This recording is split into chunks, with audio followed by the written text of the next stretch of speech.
हाँ, तो कैसे हैं आप लोग। उम्मीद है कि आप सब बहुत अच्छे होंगे।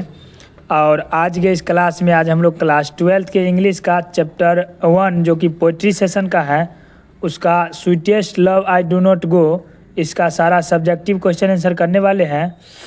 इससे पिछले लेक्चर में हमने इसका समरी पढ़ लिया था पूरा, ठीक है। तो आइए B1 का 2 में क्वेश्चन है answer the following question briefly, यानी निम्न प्रश्नों का जो उत्तर हमें देना है वो लघु में देना है, ठीक है। तो पहला इसका क्वेश्चन देखिए, कह रहा है why does the poet want to go away from his beloved, यानी कि वाई डज द पोइट, कवि जो है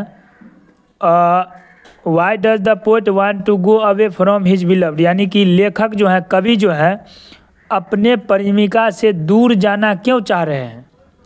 मतलब लेखक जो है अपने प्रेमिका से दूर क्यों जाना चाहते हैं, ठीक है। तो इसका आंसर देखिए, कह रहा है the poet want to go away from his beloved because, यानी लेखक जो है अपने प्रेमिका से दूर जाना चाहते हैं क्योंकि लाइफ इज वेरी शॉर्ट, क्योंकि जीवन जो है बहुत छोटा है, ठीक है। And he has to die, और ये कभी भी मर सकते हैं, यानी कि जीवन बहुत छोटा है, कोई भी इंसान कब यहाँ से धरती छोड़ करके चला जाए इसका ठीक पता नहीं है, ठीक है। इसलिए देयरफॉर, इसलिए he wants to try it out for a short period of time, इसलिए लेखक जो हैं चाहते हैं एक बार कोशिश करके, मतलब एक छोटे से समय अंतराल के लिए इनसे दूर हो, किन से, तो अपने प्रेमिका से दूर हो, और देखे कि मेरे बिना वो कैसे रह रही है, मेरे बिना वो रह भी पाती है या नहीं, ठीक है। यही सोच करके लेखक जो है अपने प्रेमिका से दूर जाना चाहते हैं। वो आजमाना चाहते हैं कि हमारे बिना हमारी प्रेमिका किस प्रकार रहती है, ठीक है। तो ये हमारा आंसर था पहला का। दूसरा देखिए, कह रहा है what are the things that the sun does not have, यानी कि ऐसा कौन सा चीज़ है जो सूर्य के पास नहीं है। तो देखिए यहाँ पर कह रहा है अकॉर्डिंग टू पोइट, लेखक के अनुसार यानी कवि के अनुसार, the sun does not have desire, सूर्य के पास इच्छा नहीं है। डिजायर मतलब इच्छा, सूर्य के पास इच्छा नहीं है। सेंस, सेंस मतलब होता है सोचने समझने की शक्ति, वो नहीं है। एंड ए बिलव्ड, और एक प्यार करने वाला प्रेमिका नहीं है। यानी पोएट यानी कवि के अनुसार सूर्य के पास उसकी अपनी इच्छा नहीं है, उसको सोचने की शक्ति नहीं है, और उसे प्यार करने वाला कोई प्रेमिका नहीं है, ठीक है। अब तीसरा क्वेश्चन आंसर देखिए।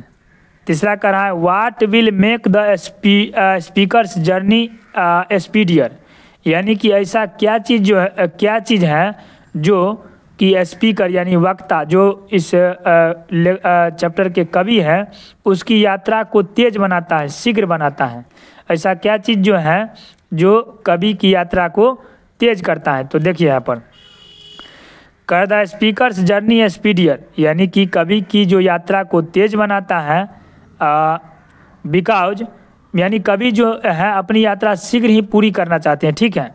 Because the poet desire to see his beloved, क्योंकि कवि जो हैं उनके मन में तीव्र इच्छा है कि वो ये यात्रा खत्म करके जल्द ही अपने प्रेमिका को देखे, ठीक है। इसलिए वो यात्रा बहुत तेजी से करते हैं, ठीक है। तो ये इसका आंसर था। अब चौथा देखिए, कह रहा है व्हाट्स मैक्स ए मैन्स पावर फीबल, यानी कि क्या चीज़ जो है वो एक मनुष्य की, एक आदमी की शक्ति को कमज़ोर करता है। तो इसका आंसर देखिए, कह रहा है man's dependence on fortune makes his power feeble, आदमी जो है वो अपने भाग्य पर निर्भर रहता है, यानी भाग्य के सहारे रहता है, और ये भाग्य के सहारे रहना ही आदमी की शक्ति को क्या करता है, कमज़ोर करता है। यानी आपके जो भी व्यक्ति अपने भाग्य पर ज़्यादा निर्भर है वो देखिएगा जीवन में ज़्यादा आगे नहीं बढ़ पाता है, ठीक है। क्योंकि यदि आप भाग्य पर निर्भर रहेंगे तो इससे हमारा शक्ति का क्या होता है, क्षय होता है, नाश होता है, और हम कोई भी काम पूरी एकाग्रता से नहीं कर सकते हैं। तो ये भाग्य पर निर्भर रहना ही इंसान की शक्ति को क्या करता है, कमज़ोर कर देता है, ठीक है। तो ये हमारा चौथा था। अब पाँचवा देखते हैं। इसका 5वां क्वेश्चन देखिए, कह रहा है how do saying and weeping affect the speakers, यानी कि किस प्रकार जो है आहें भरना और रोना कवि को क्या करता है, प्रभावित करता है। यानी कि कवि की जो प्रेमिका है वो यदि रोएगी, आहें भरेगी, उससे कवि पर क्या असर पड़ेगा, क्या प्रभाव पड़ेगा, वो देखिए। ये है हमारा क्वेश्चन, ठीक है। तो आंसर देखिए, sighing and weeping take the speaker's soul away, यानी कि जब उनकी प्रेमिका जो है रोएगी, चीखेगी, चिल्लाएगी, उससे क्या होगा, कवि का आत्मा सूख जाएगा, ठीक है। कवि का आत्मा उससे दूर चला जाएगा। And his life blood decay, और उनके शरीर का जो है, उनके जीवन का रस यानी कि खून क्या हो जाएगा, तो सूख जाएगा, यदि कवि की जो प्रेमिका है वो रोएगी और चीखेगी, चिल्लाएगी तो, ठीक है। तो ये हमारा आंसर था। अब 6ठा क्वेश्चन देखिए, कह रहा है how does the beloved waste the speaker's life, यानी कि कवि की जो प्रेमिका है वो कवि के जीवन को किस प्रकार नष्ट कर रही है, कवि के जीवन को किस प्रकार बर्बाद कर रही है, यानी वक्ता जो है उनके जीवन को किस प्रकार बर्बाद कर रहे हैं। तो देखो इसका आंसर कर रहा है the beloved waste the speaker's life, यानी कि जो प्रेमिका है वो यानी कवि, स्पीकर्स मतलब यहाँ पर वक्ता होगा, लेकिन आप कवि समझिए, ठीक है। The beloved waste the speaker's life, यानी कि जो प्रेमिका है वो स्पीकर यानी कि वक्ता के जीवन को बर्बाद कर रही है by taking the best store of him. कैसे बर्बाद कर रही है, तो वक्ता के जो उनका सबसे अच्छा दौर है उसको ले करके, ठीक है।